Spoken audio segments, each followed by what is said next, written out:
But anyway, thank you to my three colleagues for Edward giving an overview of the 2020 election in New Zealand, and Salma and Luna for giving insights into their research on targeting. What I'm going to do is now try and lead us through to make a connection between those presentations and the discussions that we'll have in the breakout by suggesting areas for future research that these studies suggest would be very useful, that won't just be useful for New Zealand political marketing and management, but political marketing and management worldwide.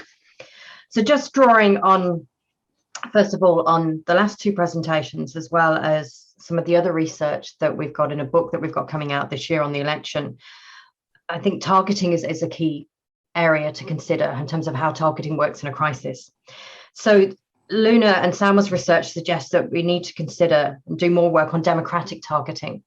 And by that, what I mean is not just pragmatic targeting to win an election, but targeting to specific groups to help involve them in the electoral process and political process more in a way that improves participation and representation. Now, Salma's research on targeting youth in New Zealand and Luna's research on targeting Chinese New Zealanders in the last two elections suggests they hadn't done that very well.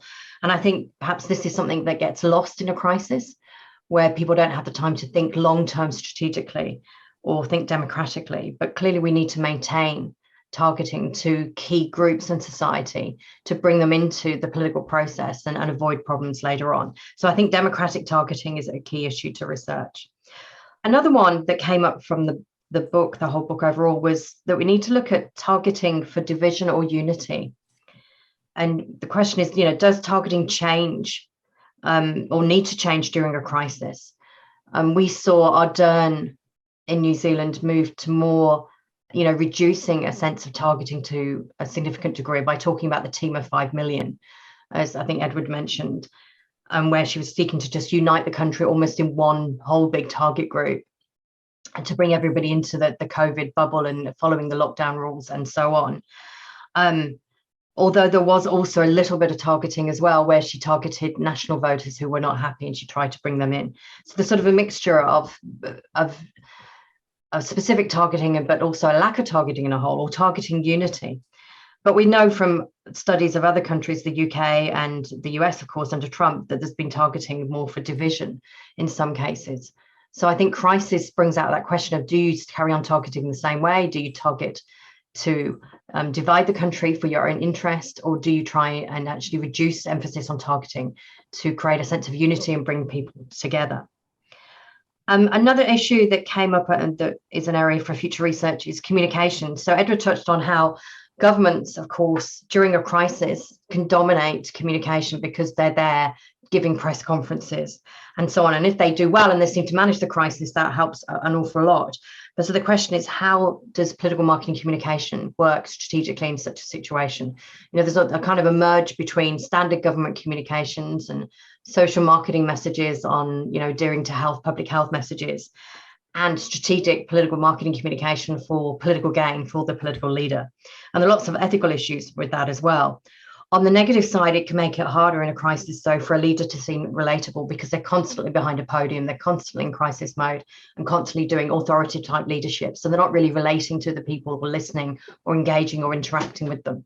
So there's kind of both, positive opportunities during a crisis for political marketing communication for a leader, and also restrictions too. Another issue that came up from the New Zealand book and was also mentioned in the UK panel last night was the policy versus leader thing. Now, we've always thought that policy was a key part of the product. It wasn't just the leader, although the leader was part of the product too. But the New Zealand data definitely suggests that the leader likability was more important than the popularity of policies.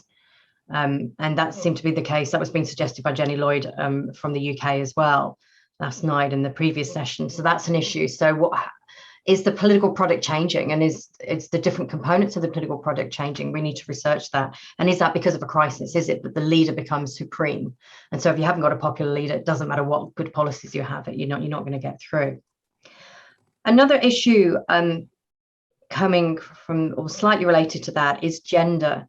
So obviously having a female prime minister lead New Zealand during a crisis and her get attention around the world, it's led us to kind of reflect on how should women leaders be marketed marketed and managed in a crisis, given there's that traditional gender clash between expectations of authoritative type of leadership in a crisis versus societal expectations where women will be seen to be more kind and soft and less authoritative.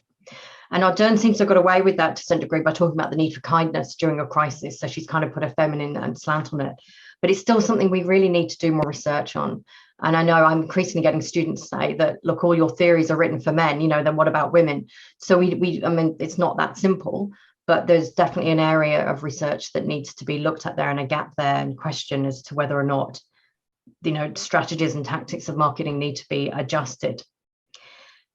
And then another aspect related to the leadership angle is competing against the incumbent. So one of the lessons that came out of the book was we need to understand better how opposition parties can use marketing and management when the incumbent government particularly is very popular during a crisis, because they're almost like they crowd the airwaves, they crowd the attention. And if they're very popular, how can the opposition parties offer an alternative perspective? And this is important not just in marketing terms, but important for political terms. It's important for democracy as well. And this was an issue, I think, that Jenny Lloyd alluded to in the discussion, previous panel on the UK political marketing and management, where she said that it seems to be really hard for opposition parties to be seen as credible when there's such a strong emphasis on the party in government. And that's not just in New Zealand, where the current incumbent is seen as very good at dealing with COVID. It's also in the UK, where it's not been dealt with so well, in the US and so on. There seems to be a real thing where the crisis supports the incumbent regardless of what they do. And so then you've got questions, well, does the opposition party or parties and leaders and politicians use political marketing and management to compete with that focus on government? And then this leads to my last point, which is what I call is strategic adaptability. Edward alluded to this, and I'll sort of emphasize it more strongly, is that we know we have theories of political marketing, which is they're supposed to, at base, research the market, understand what voters want, create a product to suit it, and spend time communicating it leading up to an election. When you have a crisis, all of the previous research and product design and branding goes out the window, in that what voters want changes completely and becomes very volatile. And all the previous market research data suddenly is not useful. That means also strategy, therefore, is really challenged and questioned. So the real question then is, how can parties redesign their policies and their product and their brand at short notice in response to these suddenly changes in voter demands and also voter needs?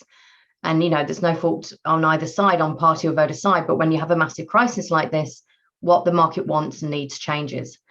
And so that makes it very difficult for parties to respond, or they have to be really adaptable in their strategy, not just emergent strategy, but highly adaptable. And so therefore strategic adaptability is sort of the last area I would suggest that we need to look at.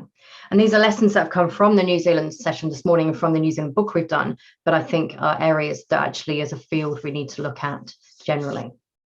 Okay, thanks, Vincent.